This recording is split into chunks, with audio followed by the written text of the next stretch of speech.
Three, two, one. All you. Hello, my name is Cole Phillips, And I'm Zach Kane. and today we're going to be talking about technology as destruction for our podcast project. Technology as destruction through social media specifically. This topic kind of stems from the overarching topic of our class of technological determinism, which is the belief that technology is the agent of social and cultural change. So technological determinism is something that can be good and have positive effects, but it can also be bad. And technology as destruction is clearly something that's going to be pretty bad. Now, technology with destruction that can manifest itself in many different ways. Some physical, some more psychological and social. But some examples of that are going to be, the pollution that our world is occurring more and more each year, the depletion of our ozone, acid rain, so on and so forth. In addition, it's going to be the effects it's had on human wars. Hundreds of years ago, war was much more clear cut, but nowadays you have guerrilla warfare and nuclear war threats constantly threatening mankind and life itself all across our planet. With that being said as well, nuclear power is something that is also really affecting mankind and the environment we have with radioactive destruction and examples of like Chernobyl and the nuclear explosion in Pennsylvania back in the 80s. These are all examples of how our technology has kind of backfired on us and caused destruction. But as I said, for the purposes of this podcast, we're going to be talking about social media, which is a more social example and a more humans cultural example of it, less physical, but definitely still something that has caused lots of mental and social destruction in our worlds. So one of the things that really made us want to talk about this for this podcast was a TED talk that we listened to for our class from Sherry Turkle, and in it she talks about how young people are becoming less and less able to have these real conversations because they're relying too heavily on their phones, on texting, and on social media in general. When all these things were first coming out, it seems to be something that would really help people, help mankind, make everything much more convenient and accessible, which while it has also very much altered the ways that we as people are able to communicate with one another. And for younger and younger people, it's taking away skills that older generations were able to build, taking away those opportunities from them. In it, Sherry Turkle talks about how she meets young people who are unable to have these conversations with one another, and they feel like they don't know how to talk to one another.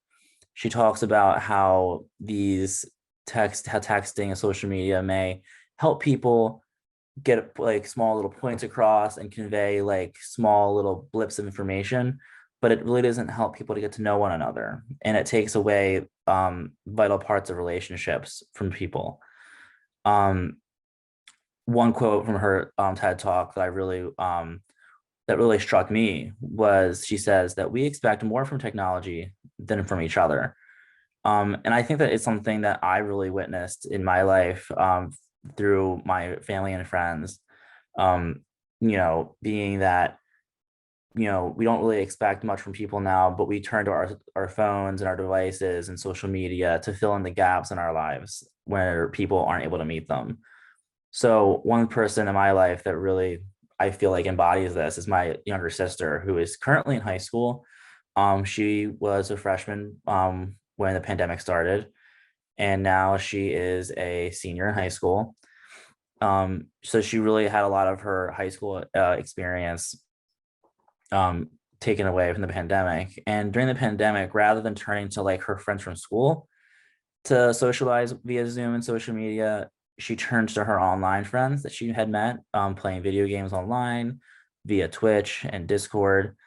And while she did so, she kind of lost the ability, I feel, to connect with her peers in person. Especially as people started to kind of come out of the lockdown and start to hang out with their friends more again. She kind of stuck with her online friends and decided, these are my closest friends. I'm just going to stay at home and talk to them, over Instagram, over Snapchat, over Twitch or whatever.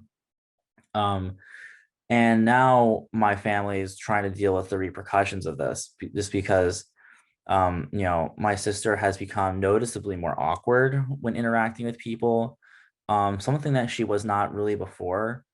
And it's weird because, you develop these skills and you don't think that you would lose them, but somehow, it seems that my sister's been so out of practice that she doesn't really know how to interact with people anymore. And it's something that our family is trying to actively deal with. And while we are making strides and, we're getting back, and she is getting more and more sociable with her peers from school, it's still something that we're struggling with her.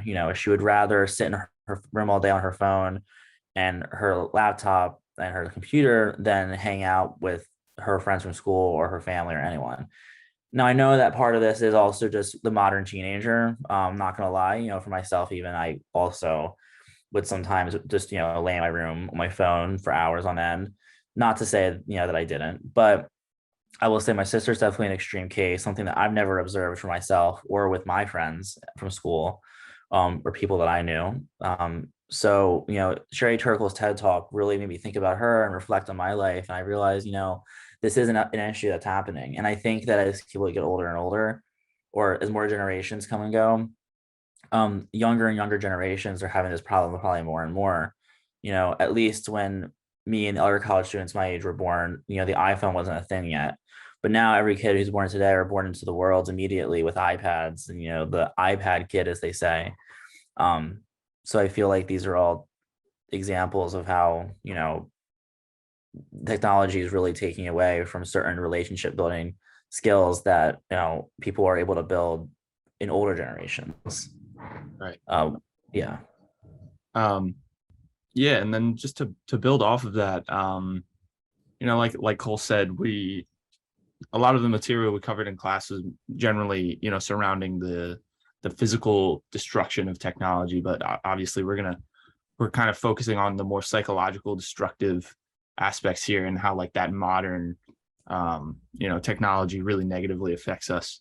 And just to add on to the whole like personal take on this, during the pandemic, I felt like I was having a lot of trouble like focusing and just really like being able to focus on one thing at a time. And I kind of attributed that to like just my intake of social media because it's so easy. It's right there. And it's just that, fast dopamine fix. So I started doing some research about it and I kind of became passionate about this idea of like the negative effects of fast-paced forms of consumption of social media. So like this new platform of like TikTok and Instagram Reels where you're just swiping, watching these little quick videos. And although those platforms are relatively new, there's still some general research that kind of indicates how that stuff is negative, and it literally is proven to basically create ADHD and ADD like symptoms when you consume enough of this material. So that went along with what I was feeling. So I actually have some statistics here. An article from the National Library of Medicine linked excessive internet use disorders to ADHD like symptoms. So there's a quote here. Most notably in 2017, systematic review examined the link between internet use disorders and ADHD across 15 independent studies and found that individuals with internet use disorders had over 3 times higher likelihood of ADHD than healthy controls, or sorry, symptoms of ADHD. Yeah, but basically there's just a bunch of evidence of, how negative this stuff can be. And I think it's interesting that we talk about the physical, damages that these things can cause. But I think it's just as important to really realize, how damaging social media can be as well. So I'll close with another study here. So basically, I have another basically evidence that digital media use and ADHD have this correlation, or ADHD-like symptoms. So an editorial from Brenda K. Widerheld, basically reporting on the happiness and health study found an association between adolescents' interaction of digital media and self-awareness of ADHD symptoms. So similar to what I was feeling during the pandemic.